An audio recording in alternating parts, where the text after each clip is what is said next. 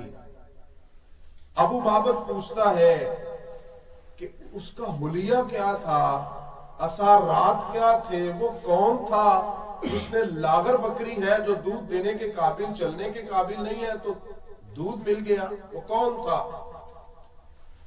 ام معبد کہتی ہے رأیت رجلا، میں نے اس کو دیکھا، ظاہر الوداع، اس کا جو چہرہ تھا وہ چمک رہا تھا،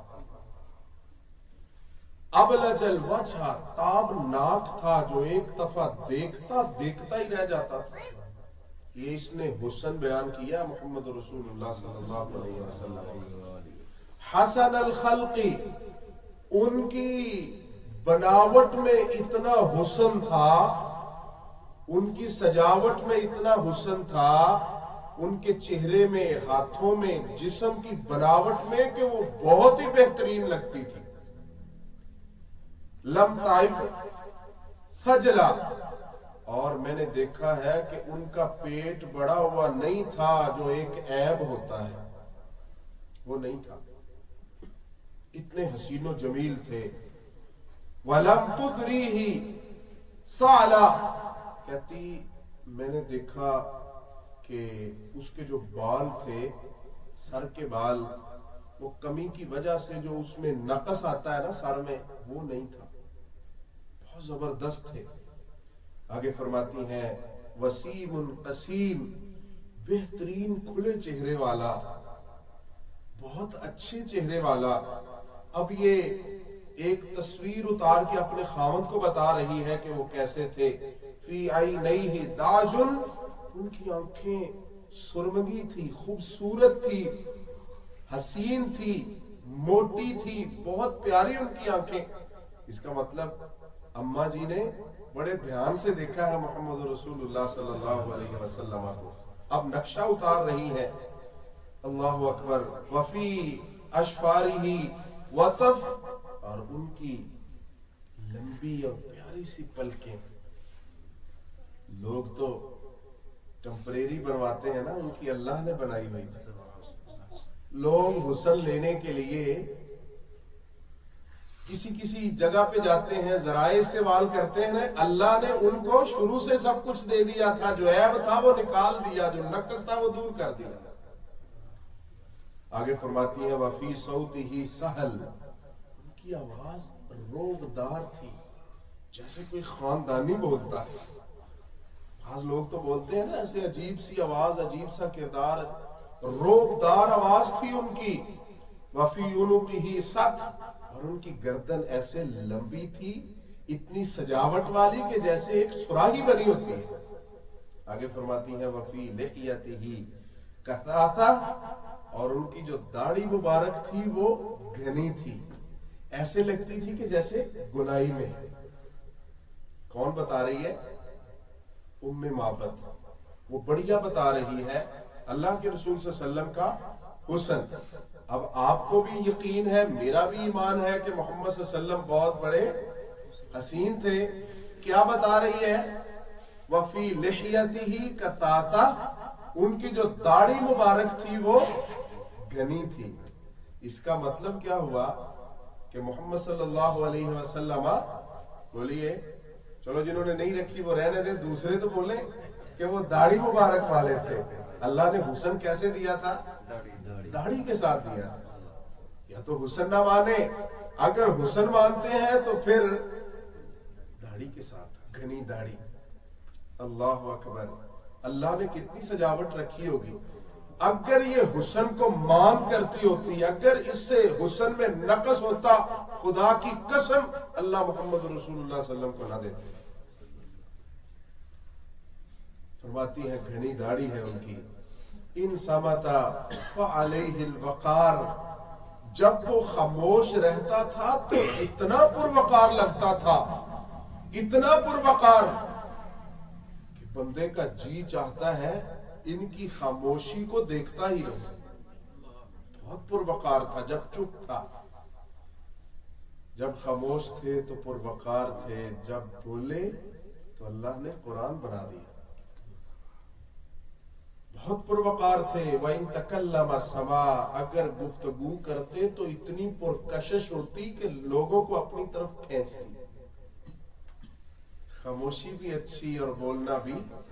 اسی لیے آپ نے فرمایا کہ جو اللہ اور آخرت پہ ایمان رکھتا ہے، من کان یؤمن باللہ والیوم الاخر فلیقل خیرا او لیصمت، جو اللہ اور آخرت پہ ایمان رکھتا ہے چپ رہے، اگر بولے تو اچھی بات کرے. وَأَحْسَنَهُ وَأَجْمَلَهُ مِنْ قَرِيبٍ، جب کوئی ان کو قریب سے دیکھتا تو ایسے لگتا کہ اللہ نے کائنات کا حسن و جمال ادھر ہی جمع کر دیا. اسی لیے حضرت حسان رضی اللہ تعالیٰ جو پیغمبر صلی اللہ علیہ وسلم کی نعت پڑھا کرتے تھے، لیکن اس میں شرک نہیں. اللہ کے رسول خود منع فرما دیا کرتے، اس میں شرک نہیں تھا. نعت پڑھتے تھے، نوٹوں کی بارش اور ریٹ نہیں تھا، محبت تھی نا. فرماتے ہیں کَأَنَّكَ قَدْ خُلِقْتَ كَمَا تَشَاءُ، ایسے لگتا ہے جیسے آپ کہتے گئے رب بناتا گیا. ہے نہیں، کہتے ہیں لگتا ایسے ہے، حالانکہ اللہ نے بغیر کہنے کی بہت حسین و جمیل بنا دیا. فرماتی ہیں جب کوئی قریب سے دیکھتا تو ایسے لگتا کائنات کا حسن و جمال ادھر ہی ہے. اور آپ نے سنا کہ جنہوں نے حضرت یوسف علیہ السلام کو دیکھا تھا نا، اپنی انگلیاں کاٹ لی. وَقُلْنَا حَاشَ لِلَّهِ، اور کہا کہ یہ تو بشر ہے ہی نہیں، یہ تو انسان ہے ہی نہیں، یہ تو ایک کوئی معزز فرشتہ لگتا ہے. لیکن انہوں نے دیکھ کر انگلیاں کاٹی تھی. محمد صلی اللہ علیہ وسلم کو جنہوں نے دیکھا انہوں نے اسلام پہ اپنی گردنیں قربان کر دی. حسن بھی بہت ہے، جمال بھی بہت ہے، کمال بھی بہت ہے، سچائی بھی بہت ہے. فرماتی ہے فصلاً، اللہ کے نبی صلی اللہ علیہ وسلم جب بات کرتے تو ایسے نہیں کہ بات کے اوپر بات جو کسی کو سمجھ نہیں آ رہی، بات ایسے کرتے کہ اس میں فاصلہ ہوتا اور ایک کے ساتھ دوسری جڑی ہوئی. کان منطقہ خرزات نظم یتحدر، ان کی زبان سے جب جملے نکلتے تو ایسے ہوتا جیسے موتیوں کی ایک لڑی ہے اور اس سے موتی گر رہے ہیں، قطار در قطار موتی گر رہے ہیں. ایسے لگتا تھا جب بات کرتے. آگے ایک بڑی پیاری بات کہی. فرماتی ہیں ان کا قد نہ بہت لمبا جو عیب ہو، نہ بہت چھوٹا جو لوگوں کو عجیب لگے. ہاتھوں کی موٹائی نہ اتنی موٹی جو بری لگے، نہ اتنی باریک کہ جو نقص ہو. ہر چیز اللہ نے بالکل حسن جیسی. دیکھیں نا، حسن صرف رنگت میں تو نہیں نہ ہوتا، چال میں بھی ہوتا ہے، سیرت میں بھی ہوتا ہے، گفتگو میں بھی ہوتا ہے، بناوٹ اور سجاوٹ میں بھی ہوتا ہے. فرماتی ہے اللہ نے ہر وہ چیز عطا فرمائی تھی جو درمیانی تھی اور عیب سے پاک تھی. لہو رفقا یحفون بہ، ام معبد کہتی ہے ابو معبد میں نے دیکھا اس کے ساتھ دو اس کے ساتھی تھے اور وہ ایسے اس کے ساتھ لگے ہوئے تھے، ایسے چل رہے، ایسے اس کے آگے پیچھے جیسے ستاروں نے چاند کو گھیرا ہوتا ہے. وہ ڈنڈی مارنے والے نہیں تھے. ڈنڈی مارنی ہوتی تو مکہ سے ساتھ چلنے کی کیا ضرورت ہے. اور آگے بڑی پیاری بات کہی. ان قال سمعوا لقوله وان امر تباردوا الى امره، وہ ایسے ہلکا بنائے ہوئے ہیں جیسے چاند کے گرد ستارے ہوتے ہیں اور ان کے کان آواز کی طرف ہے اور ان کا دھیان آپ کے لب مبارک کی طرف ہے. آپ کی زبان سے بات نکلتی تھی تو فوراً مانتے تھے. جو آپ کہتے تھے سو کرتے تھے، جو آپ کا حکم تھا فوراً اس کو مانتے تھے. کوئی لالچ تھا ابو بکر؟ کوئی اللہ کے نبی کے پاس خزانے تھے جو مدینہ میں جا کے لینے تھے؟ ابو بکر کون سی چیز ہے کہ تم جان بھی دے رہے ہو، اتباع بھی کر رہے ہو،